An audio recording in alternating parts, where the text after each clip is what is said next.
लंका दहन। रावण के मंत्रियों ने अच्छी सलाह सोची। उन्होंने रावण से कहा, महाराज बताइए तो किस नरेश ने किसी के दूत को मारा है? आप भी दूत को ना मारें, इसकी पूंछ जला दे। ये बात सुनकर विभीषण जी बोले, भाई मैं तुम्हारे पैरों पड़ता हूं, ऐसा अन्याय कहीं होते कानों से सुना नहीं गया। अब आप नवीन बात क्यों करते हैं? रावण ने दूत को मारने की बात तो छोड़ दी, किंतु भाग्य ने सब राक्षसों की बुद्धि हरण कर ली थी। वे परिणाम नहीं समझ पाते थे। वे अत्यंत आतुरता पूर्वक दौड़े और सन, सूत, रेशमी वस्त्र एवं चिथड़े सब लाकर हनुमान जी की पूंछ में बांध दिए। उन लिपटे हुई रुई आदि को तेल से भिगाकर उसमें अग्नि लगाकर वे श्री हनुमान जी को भस्म होते देखना चाहते थे। यह देखकर हनुमान जी ने अपने मन में कहा, भगवान ने इन्हें अच्छी बुद्धि दे दी। श्री रघुनाथ जी का लंका नष्ट करने का काम अब मैं करूंगा। राक्षसों ने हनुमान जी के बंधनों को तोड़कर तथा झुलसने के भय से मुंह फेर कर अग्नि प्रज्वलित कर दी। सूरदास जी कहते हैं, श्री रघुनाथ जी के चरणों के प्रताप से संपूर्ण लंका भस्म हो गई।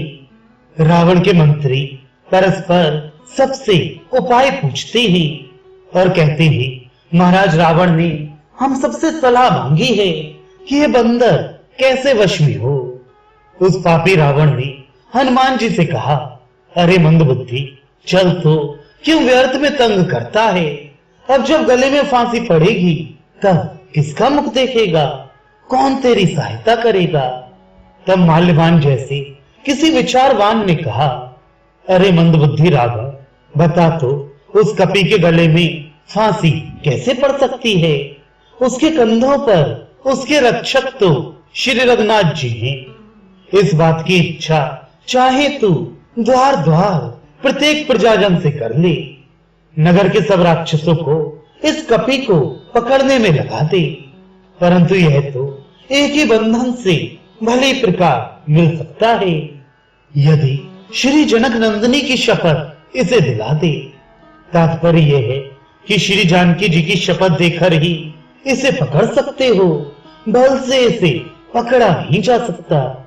इधर दूसरी ओर अशोक वाटिका में श्री जानकी जी से सवेरे आकर किसी ने कुछ कहा कि उस बंदर को तो लंका नरेश ने पकड़ लिया और दुख दिला दिलाकर उसे मार रहे हैं। बीच बीच में लोग उसकी पूंछ में रुई लपेटकर तेल से भिगोते हैं, परंतु आश्चर्य है कि पूंछ का अंत नहीं पा रही हैं। राक्षसों के लिए तो इस प्रकार बंदर को जलाना एक खेल मिल गया है। यह सुनकर श्री जानकी जी ने संकल्प किया, यदि कभी श्री रघुनाथ जी के प्रति मेरे मन का स्नेह टूटा ना हो तो अग्नि जल के समान शीतल हो जाए, कपी का अंग ना जले।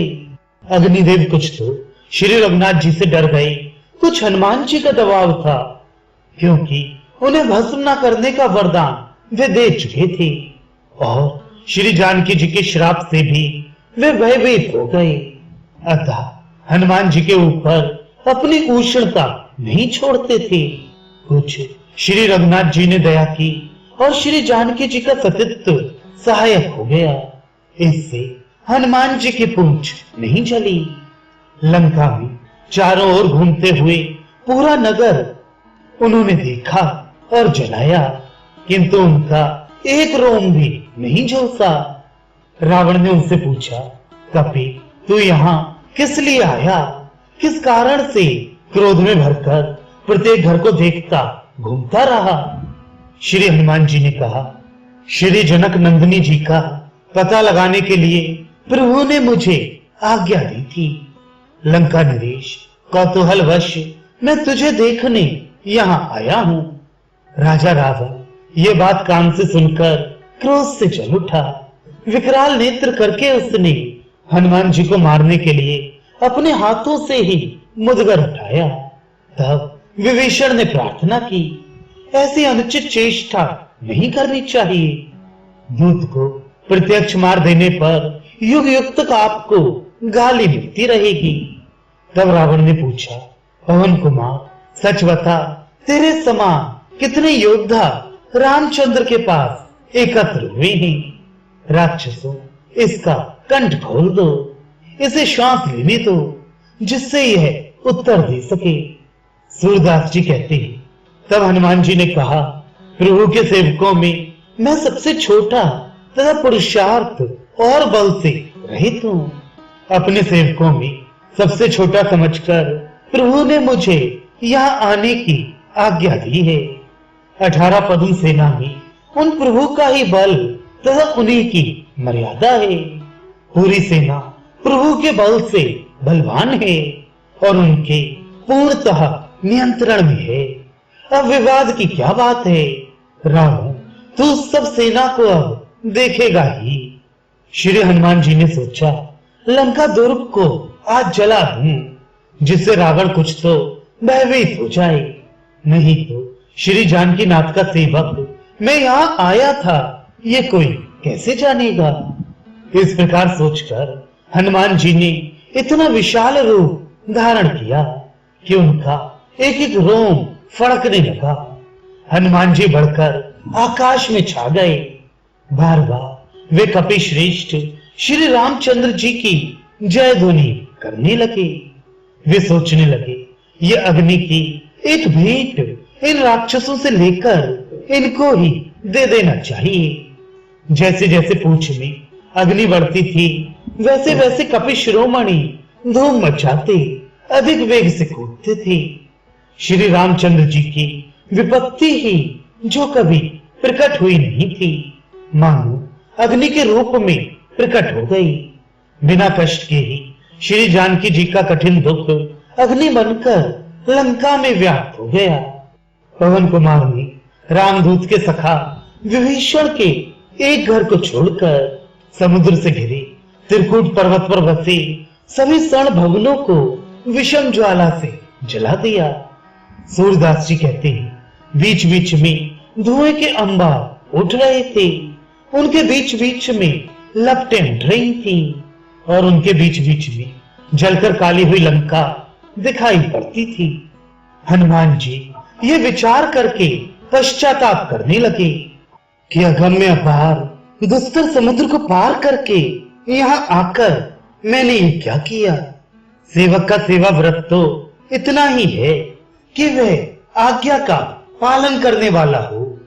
मैंने प्रभु की बिना आज्ञा के ही भवनों को जला दिया, इसलिए लोग मुझे अपयश देंगे, मेरी निंदा करेंगे। किंतु वे श्री रघुनाथ जी चतुर कहे जाते हैं, वे अंतर्यामी हैं, वे मेरे हृदय के भाव को जानकर रोष नहीं करेंगे। किंतु मैं तो ये देखकर डर रहा हूं कि कहीं लंका में सीता जी भी ना चल गई हूं। सूरदास जी कहते हैं, हनुमान जी के इतना कहते ही आकाशवाणी हुई, हनुमान चिंता क्यों कर रहे हो, श्री जानकी जी चिरंजीवी हैं, वे वृक्ष के नीचे अविचल बैठी हैं, वहां से हिली तक नहीं हैं। उनका फिर दर्शन करके आनंद प्राप्त करो। उनका तो एक रोम भी पृथ्वी पर गिर नहीं सकता। भला जिसके हृदय में श्री रघुनाथ जी हैं, वे अग्नि में कैसे जल सकती हैं। श्री राम जी का कार्य करने, श्री सीता जी का समाचार लेने तथा श्री अंगद जी के प्रिय कार्य का विचार करके लंका आकर हनुमान जी ने सारी लंका जला दी। जिस रावण में ऐसी शक्ति थी कि तीनों लोकों में कोई भी उसकी आज्ञा टाल नहीं सकता था, उस रावण के रहते रहते उसके पुत्र अक्षय कुमार को सेना सहित उन्होंने मार डाला। सूरदास जी कहते हैं, नगर जलाकर समुद्र के किनारे जल में पूछ बुझाकर वे वहां गए जहां सीता जी की अशोक वाटिका थी। दंडवत प्रणिपात करके प्रेम से पुलकित होते हुए बोली, श्री राम की प्रियतमी जानकी जी, आप सुनिए, आपके ही तेज और प्रताप से आपका ये अशोक वन का भवन बच गया है। शेष सारी लंका जल गई। अब मुझे आज्ञा दीजिए, मैं स्वामी के पास जाकर ये अत्यंत सुखपूर्ण समाचार कहूं।